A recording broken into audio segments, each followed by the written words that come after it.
श्री स्वामी समर्थ. नमस्कार मित्रांनो. आज मी जे सांगणार आहे ते सोपे नाही. ही काही सामान्य कथा, भीतीदायक प्रवचन किंवा क्षुल्लक विनोद नाही. हे गुप्त ज्ञान आहे, जे आपल्या शास्त्रांनी कायमचे जपून ठेवले होते. पण जसजसा काळ गेला तसतसा त्या लोकांसाठी उपलब्ध झाला नाही. हे रहस्य आहे की जर योग्य वेळी समजून घेतले, जर योग्य मनाने केले, तर मनुष्याचे नशीब बदलण्यास एक क्षणही लागत नाही. आपल्या सनातन धर्मात प्रत्येक गोष्टीमागे, प्रत्येक नात्यामागे, प्रत्येक राज्यामागे एक सखोल अर्थ आणि अफाट शक्ती आहे. पण पिढ्यानपिढ्या अनेक गोष्टी एकतर विसरल्या गेल्या किंवा चुकीचा अर्थ लावला गेला. म्हणूनच आज जेव्हा तुम्ही हे ऐकाल, तेव्हा मनापासून ऐका. कारण कदाचित आजचे हे ज्ञान तुमच्या तिजोरीचे कुलूप उघडेल, तुमच्या घराचे आशीर्वाद परत येऊ दे आणि तुमच्या भावी पिढ्यांसाठी संपत्ती, आनंद आणि समृद्धीचा प्रवाह सोडू दे. आज भक्तांचा विषय विधवा महिलेशी संबंधित आहे. समाज त्यांच्याकडे सहानुभूतीने पाहतो. कधीकधी लोक याला गृहीत धरतात. काही ठिकाणी त्याला उपासनेपासून दूर ठेवले जाते. कधीकधी लोक त्याच्यासमोर चांगले काम करण्यास घाबरत असतात. पण सत्य काय आहे? सत्य हे आहे की ज्या स्त्रीने आपला पती गमावला आहे, ज्याने आपला प्रियकर गमावला आहे, ज्याने आपले जग गमावले आहे, ती जगातील सर्वात शक्तिशाली आत्म्यांपैकी एक बनते. कारण जेव्हा भक्तांची बाह्य रचना पूर्ण होते, तेव्हा आतील तेज जागृत होते. जेव्हा मनाचे सर्वात मोठे दुःख सोसावे लागते, तेव्हा आत्मा तपस्वी बनतो. जेव्हा जीवनाची सर्वात मोठी परीक्षा दिली जाते, तेव्हा कोणत्याही साधू, कोणत्याही रस किंवा कोणत्याही योगीपेक्षा कमी नसलेल्या ऊर्जेची निर्मिती होते. आपल्यापैकी बरेच जण लक्ष्मीला प्रसन्न करण्यासाठी सोने, चांदी, मोठ्या विधी, महागड्या देणग्यांकडे धाव घेतात. पण आपण विसरतो, देव रूपाने नव्हे तर भावनेने प्रसन्न होतो. हे असे आहे की माता लक्ष्मी सोन्याने नव्हे तर शुद्ध मन आणि कृतीने आकर्षित होते. आणि सर्वात मोठे सत्य हे आहे की जेथे तपस्वी आत्म्याला आशीर्वाद मिळतो, तेथे गरिबी कधीही टिकू शकत नाही. आणि विधवा स्त्री तपस्वी नसते, ती चालणारी तपस्वी असते. तो बलिदानाचा आदर्श आहे. तो दुःखापासून शुद्ध झालेला आत्मा आहे. तो देवाच्या सर्वात जवळचा आहे. कारण ज्यांनी जगातील सर्व काही गमावले आहे, त्यांना देव मदत करतो. म्हणून जर एखाद्या व्यक्तीच्या जीवनात पैशाची कमतरता असेल, जर कर्ज नसेल, जर दुकान नसेल, जर नोकरी अडकली असेल, जर घरात आशीर्वाद नसेल, तुम्ही कितीही मेहनत केली तरी नशीब साथ देत नसेल, तर उपाय पैसा, पूजा, विधी किंवा पळून जाण्यात नाही, तर तपस्वी आत्म्याच्या कृपेमध्ये आहे. आता प्रश्न उद्भवतो, अशा स्त्रीला काय विचारले पाहिजे? भक्तांना नव्हे तर पैसे, कपडे, अन्न, भेटवस्तू, तुम्हाला त्या बदल्यात केवळ क्षणिक वस्तू मिळतील. 2 दिवस फायदेशीर ठरेल, मग ती पुन्हा त्याच स्थितीत येते. मागायची गोष्ट अदृश्य असते, पण त्यामुळे तुमचे संपूर्ण आयुष्यच बदलून जाते. आणि हे ऐकून पहिल्या क्षणी तुम्हाला धक्का बसेल. तुम्हाला त्या विधवेच्या दुःखाचा एक छोटासा भाग मागावा लागेल. होय, भक्तांच्या दुःखाचा भाग निश्चितच. हे ऐकताच मनात प्रश्न उद्भवतो, कोणी दुःख का मागावे? पण येथेच गुप्त आध्यात्मिक विज्ञान लपलेले आहे. ज्यांना फक्त पूजा, प्रसाद आणि मंत्र समजतात, त्यांना हे समजत नाही. पण ज्यांना कर्म आणि ऊर्जेचे रहस्य समजते, त्यांना हे नशिबाचे द्वार वाटते. कारण भक्त दुःख मागतात. याचा अर्थ स्त्री दुःखी होईल असा होत नाही. दुःख मागणे म्हणजे तुम्ही त्याचे ओझे वाटून घेण्याची परवानगी घेणे. आणि जेव्हा एखादी व्यक्ती एखाद्याच्या दुःखात सहभागी होण्यास तयार असते, तेव्हा गरिबी आणि दुःख यांच्या आयुष्यातून पळून जाते.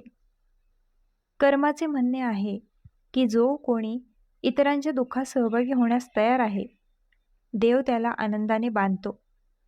आणि जेव्हा तपस्वी विधवा तिच्या अंतःकरणाने आशीर्वाद देते, तेव्हा ज्या घरात तो आशीर्वाद पोहोचतो, ते घर कधीही सोने राहत नाही.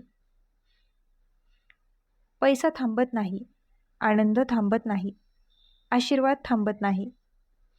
भक्तांनो, आज तुम्ही गुढतेचे दार उघडले आहे, परंतु ते अपूर्ण आहे. भक्त, आता आपण त्या सखोल आध्यात्मिक रहस्यापर्यंत पोहोचलो आहोत, ज्यामुळे मनुष्याचे नशीब वर येते आणि खाली देखील येते. हे रहस्य इतके सूक्ष्म आहे की ते सामान्य माणसाला दिसत नाही, परंतु ज्याला ते समजते त्याच्या जीवनाची संपूर्ण दिशा बदलते. ही बाब कर्म, नियती आणि विश्वाच्या नियमांशी संबंधित आहे. आज मी तुम्हाला तेच समजावून सांगणार आहे, परंतु अतिशय सोप्या भाषेत, जेणेकरून ज्याने वाचले आणि लिहिले नाही त्याला देखील पूर्णपणे समजू शकेल. भक्तांच्या जगात आनंद आणि दुःख येत नाही. प्रत्येक मनुष्य या जन्मात अनुभवतो की त्याने आधीच्या जन्मात आणि या जन्मात काय केले आहे. हा कर्माचा नियम आहे, जसे तो आढळतो. एखादी व्यक्ती जन्मतः श्रीमंत का होते? का गरीब लोक? एखादी व्यक्ती आनंदी का असते? मग सगळे का रडत आहेत? हे या तत्वावर आधारित आहे. प्रत्येक दुःख, प्रत्येक समस्या, प्रत्येक गरिबी हा काही जुन्या कर्माचा परिणाम आहे. त्याचप्रमाणे खूप आनंदी, सुरक्षित आणि किंवा समृद्ध असलेली व्यक्ती देखील त्याच्या मागील चांगल्या कृतींच्या फळाचा आनंद घेत आहे. आता भक्तांनो, विचार करा की जेव्हा एखाद्या महिलेचा पती तिचा जीव सोडतो, जेव्हा तिचा प्रियकर हरवतो, तेव्हा तिचे जग उद्ध्वस्त होते, तेव्हा किती दुःख होते. ही वेदना सामान्य माणसाच्या समजण्याच्या पलीकडे आहे. हे दुःख इतके मोठे आहे की त्याच्या मागील जीवनातील अनेक वाईट कृत्ये एकत्र जळून राख होतात. तो तिच्या आत्म्याला अग्नीसारखे दुःखाने भरून टाकतो आणि ती स्त्री अग्नीतून सोन्यासारखी शुद्ध अंतःकरणाने जाते. जग तिला दुर्दैवी मानू शकते, परंतु आध्यात्मिकदृष्ट्या ती सर्वात पवित्र आणि शक्तिशाली आत्मा बनली आहे. त्याचे प्रत्येक अश्रू तपश्चर्या बनले आहे. त्यातील प्रत्येक ओस बळी दिला गेला आहे. त्याच्या मौनाचे पडसाद उमटले आहे. त्यांचे निस्वार्थ जीवन एक विधी बनले आहे. म्हणूनच त्यांच्या आशीर्वादामध्येही शक्ती आहे आणि ते कधीही काम करणार नाही. इथे पैसे नाहीत, येथे हृदय शुद्ध आहे. जेव्हा तुम्ही विधवा आईची वेदना पाहता, तेव्हा तुमच्या अंतःकरणाला खरोखरच करुणा वाटते. जेव्हा डोळ्यात स्वतःहून ओलावा येतो, जेव्हा आत्मा म्हणतो की माझी इच्छा आहे की मी त्याचे दुःख थोडे कमी करू शकेल, मग समजून घ्या की तुम्ही या साधनासाठी पात्र झालात. आता भक्तांना ते करण्याचा योग्य मार्ग माहीत नाही. तुमच्या आजूबाजूच्या अशा विधवा आईला ओळखा जी आर्थिकदृष्ट्या संघर्ष करत आहे, किंवा खूप सरळ, प्रामाणिक आणि धार्मिक आहे, किंवा जिने आयुष्यात खूप त्रास सहन केला आहे. तो तुमच्या नातलगांपैकी एक असू शकतो, शेजारच्या गावातील आई किंवा मंदिराला भेट देणारी व्यक्ती. फक्त इतके लक्ष द्या की तुमच्या मनात त्यांच्याबद्दल खरा आदर असावा. मग पुढची पायरी म्हणजे गुप्त मदत. हे ध्यानाचे मूळ आहे. तुम्हाला अशी देणगी किंवा मदत करावी लागेल जेणेकरून कोणी मदत केली हे त्यांना कधीच कळणार नाही. जसे रेशन त्यांच्या दारात गुप्तपणे ठेवणे, दुसऱ्याला पैसे पाठवणे, मुलांच्या शिक्षणाचा खर्च गुप्तपणे उचलावा, हिवाळ्यात ब्लँकेट किंवा कपडे, परंतु नाव न घेता शुभप्रसंगी मिठाई किंवा फळे पाठवणे, पण तुमची ओळख उघड करू नका. येथे भक्तांच्या देणग्यांना छोटे किंवा मोठे महत्त्व नाही, ते गुप्त ठेवणे महत्त्वाचे आहे. कारण ज्या क्षणी एखादी व्यक्ती त्याच्या दानधर्मातील ढोल वाजवते, त्याच क्षणी त्याचा सद्गुण संपुष्टात येतो. गुप्तदान अनंत फळ देते. हे विज्ञानाचे तत्वज्ञान आहे. आता सर्वात महत्त्वाचा क्षण येतो, तो म्हणजे आंतरिक प्रार्थना. जेव्हा तुम्ही ती मदत करत असता किंवा तुमचा पाठवलेला माल त्यांच्या दारात ठेवला जात असतो, त्यावेळी आपले डोळे बंद करा आणि आपल्या अंतःकरणात मोठ्या प्रेमाने आणि सखोल करुणेने प्रार्थना करा. हे आई, तू त्याग आणि तपश्चर्येचे मूर्त रूप आहे. मला तुमची वेदना कळते. तुमचे ओझे थोडे हलके होऊ द्या. हीच माझी खरी इच्छा आहे. तुमच्या दुःखातून थोडे मला द्या. मी त्याला माझ्या आयुष्यात शुभेच्छा म्हणून स्वीकारतो, जेणेकरून तुमचे ओझे कमी होईल आणि कंगाली माझ्या आयुष्यातून कायमची निघून जाईल. भक्तांनो, हीच ती मागणी आहे जी तुम्हाला जगातील सर्व समृद्धी देते. हे पैसे मागण्याबद्दल नाही, कोणालाही दुखावण्याची गरज नाही. वेदना सहन करण्याची निस्वार्थ इच्छा त्याला हलके करते आणि अशा व्यक्तीला देव कधीही सोडणार नाही. त्या कृतीनंतर ते विसरण्याचे लक्षात ठेवा. विचार करणे, मोजणे किंवा पुन्हा पुन्हा अपेक्षा करणे हे साधना नष्ट करते. बियाणे पेरल्यानंतर शेतात खोदकाम करू नका. धीर धरा आणि फुले फुलू द्या. तेच फळ आपोआप वेळेवर येईल. हा काही सोपा उपाय नाही. ही नशीब बदलणारी साधना आहे आणि ज्या दिवशी ही साधना योग्य भावनेने केली जाते, त्याच दिवशी गरिबीचे नक्षत्र तुटते आणि संपत्ती घराकडे जाण्याचा मार्ग शोधू लागते. जेव्हा त्या व्यक्तीने ही पवित्र साधना केली असेल, तेव्हा भक्त येतात. जेव्हा त्याने एक विधवा आईला गुप्तपणे मदत केली आणि तिच्या दुःखाचा काही भाग मिळावा म्हणून मनापासून प्रार्थना केली, मग समजून घ्या की त्याने त्याच्या आयुष्याच्या मातीमध्ये नशिबाचे बीज पेरले आहे. बियाणे पेरल्यानंतर रोपे आले आहेत की नाही हे पाहण्यासाठी शेतकरी शेत खोदत नाही. तो आत्मविश्वासाने, धीराने पाणी देतो, कठोर परिश्रम करतो आणि जेव्हा वेळ येते तेव्हा संपूर्ण शेत सोन्याच्या पिकाने भरले जाते. भक्तांप्रमाणेच तुम्ही कर्माचे बीज पेरले आहे. आता त्याला वेळ, विश्वास आणि विश्वास द्या. हळूहळू आवाजाशिवाय, प्रदर्शनाशिवाय तुमचे जीवन बदलू लागेल. वर्षानुवर्षे रखडलेले काम अचानक सुरू होईल. पैसा जिथे अडकला होता तिथे जाईल. जी दारे बंद होती ती उघडली जातील. डोक्यात चालू असलेल्या समस्या दूर होण्याच्या सुरुवात होईल. ओझे बनलेले कर्ज कमी होण्यास सुरुवात होईल.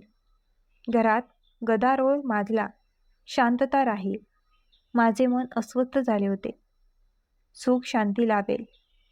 तुम्हाला असे वाटेल की एक अदृश्य शक्ती तुम्हाला आधार देत आहे आणि भक्तांचे म्हणणे काळजीपूर्वक ऐका. ती मानवी शक्ती नाही. ही शक्ती तुम्ही कमावलेल्या सद्गुणांशी संबंधित आहे.